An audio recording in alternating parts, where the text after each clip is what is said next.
जितना भी स्टूडेंट है ना सब चाहता है बिना पढ़ल लिखल सरकारी नौकरी ले ले चोट्टा।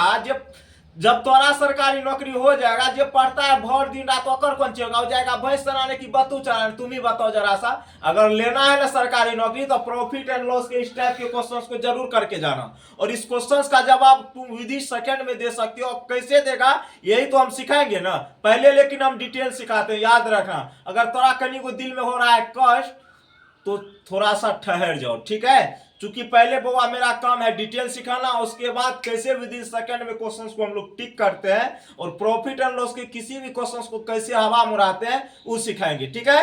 तो आज हम फिलहाल पढ़ेंगे टाइप 9 के बारे में। बहुत ही प्यारा सा क्वेश्चन है, सब कुछ बताएंगे। अगर पर्दा बताएंगे, दादा कैसे आया ये भी बताएंगे, टेंशन मत लेना।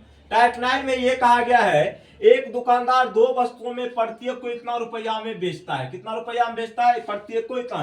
कहने का सेंस जो है दो वस्तुओं को क्या करता है? 9285 रुपया में बेचता है।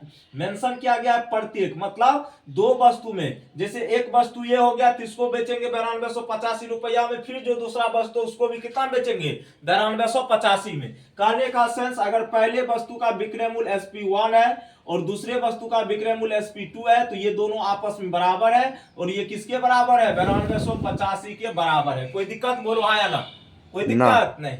चलो, अब क्वेश्चंस में कहा गया है कि एक को 20% के लाभ पे और दूसरे को 20% की हानि पे बेचा गया है। तो यहाँ पे कंडीशन कौन सी है? विक्रय मूल्य आपस में बराबर है दोनों वस्तु का, ये आपको याद रखना है। कोई दिक्कत?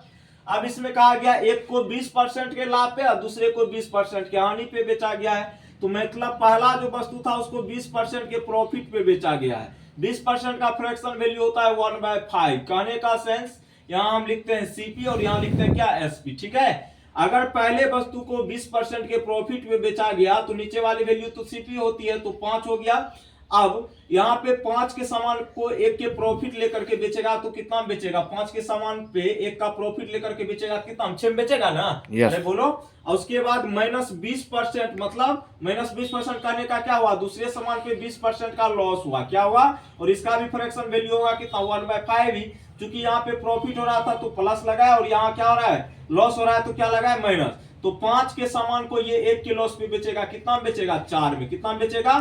4 में। कितना बेचेगा? 4 में। यहाँ पे लिख देते हैं 5 के सामान को 1 के लॉस पे कितना बेचेगा? 4 में। लेकिन क्वेश्चंस भैया जी कह रहा है कि हम दोनों बराबर हैं, दोनों का विक्रय मूल्य क्या है? बराबर। यहाँ पे बराबर है बोलो तो नहीं है। यहाँ पे है 6 विक्रय मूल्य, यहाँ पे कितना है? 4। तो एक बराबर करेंगे। बराबर करने के लिए 6 और 4 का क्या लेंगे? एलसीएम। क्या लेंगे? LCM। 6 और 4 का एलसीएम होता है 12। तो इसको 12 करने के लिए 2 से मल्टीप्लाई करेंगे, और इसको 12 करने के लिए कितना से? 3 से। अब जो 2 से मल्टीप्लाई किया है दोनों में होगा। किसमें होगा? तो 5 दूना कितना? 10। 6 दूना कितना? 12। उसी तरह 5 तिया 15, 4 तिया 12। कोई दिक्कत बोलो हाँ या ना? तो 10 15 कितना हुआ? 25। 12 12 कितना हुआ? 24। कहने का सेंस टोटल CP कितना हुआ? 24। टोटल SP कितना यूनिट हुआ? सॉरी, टोटल CP 25 यूनिट और टोटल SP कितना यूनिट? 24। अब देखो दोनों का विक्रय मूल्य बराबर हो गया ना? yes. और क्वेश्चन में कहा था ना दोनों का विक्रय मूल्य क्या है? बराबर है। क्या है? बराबर है। कोई दिक्कत बोलो हाँ या ना? अब देखो यहाँ पे 25 के सामान को तुम 24 में बेच रहे हो, तो मतलब एक का क्या होगा? लॉस होगा। कुल बिक्री पे क्या होगा? 1 का लॉस। अरे भाई तोरा लाभ और हानि के पता कैसे चलेगा? जब तू टोटल कितना में सामान खरीद के लाया था और कितना में बेच रहा है तब ना पता चलेगा। तो यहाँ पे देखो हम टोटल CP निकाल लिए और टोटल SP निकाल लिए। चूंकि यहाँ विक्रय मूल्य बराबर नहीं था तो विक्रय मूल्य को बराबर करेंगे। क्यों करेंगे? क्योंकि क्वेश्चंस में कहा गया था कि दोनों वस्तुओं को इतना में बेचा, मतलब दोनों वस्तुओं का विक्रय मूल्य क्या था? समान था। तो यहाँ समान नहीं आ रहा था, इसको हम समान किए। तो अब 25 के सामान के 24 में बेचेगा तो 1 का लॉस होगा, और लॉस किस पे होता है? CP पे। तो 25 को नीचे और 100% से क्या करेंगे? गुना करेंगे। यहाँ से हो जाएगा 25 चौका 100, मतलब 4% का इसको क्या हो गया? लॉस हो गया। क्या हो गया बउआ? लॉस हो गया। क्या हो गया? लॉस हो गया। लेकिन इतना करने की कोई जरूरत इसमें नहीं था। इतना करने का कोई जरूरत था बोलो तो? नहीं था। तो इसको करते क्या बउआ? तो आराम से समझ। अब हम थोड़ा वो तरीका बताते हैं हवा में करने वाला। तो जैसे हम कहेंगे बउआ दो, याद रखना है जब दो वस्तुओं का SP बराबर हो, पहले वस्तु का विक्रय मूल्य SP1, दूसरे वस्तु का विक्रय मूल्य SP2।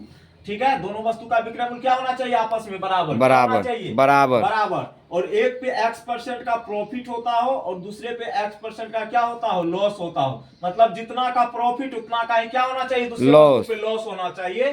तो इस कंडीशन में हमेशा हमेशा क्या होता है, लॉस ही होता है। क्या होता है बउआ, लॉस होता है। तो लॉस किस प्रकार होगा, तो ये x के क्या कर देंगे स्क्वायर और बट्टा में क्या कर देंगे 100 और परसेंट लगा देंगे, कोई दिक्कत। x क्या हो जाएगा, मतलब 20% के लाभ और 20% का हानि, तो x का वैल्यू आप कितना हो गया 20 का करेंगे स्क्वायर और बट्टा में कितना रखेंगे 100 और लगाएंगे परसेंटेज। तो 20 का स्क्वायर कितना होता है 400 बट्टा 100 और परसेंट लगाएंगे, तो दो जीरो कट जाएगा, कितना परसेंट हो गया 4%। और ये क्या आएगा, लॉस आएगा। हमेशा इस कंडीशन में क्या होता है, लॉस होता है। जब भी इस टाइप का क्वेश्चन आए तो याद रखिएगा, इस कंडीशन में हमेशा क्या होता है, लॉस होता है। क्या होता है बुआ, लॉस होता है। और एक चीज और याद रखना है, जब भी वैल्यू परसेंटेज में पूछे जाए तो रियल डाटा से कोई मतलब नहीं होता है, कोई दिक्कत। ये था प्रॉफिट एंड लॉस का टाइप 9 जो हमेशा आपके लिए रहेगा यूजफुल। तो बाय बाय, टेक केयर, जय हिंद, जय भारत।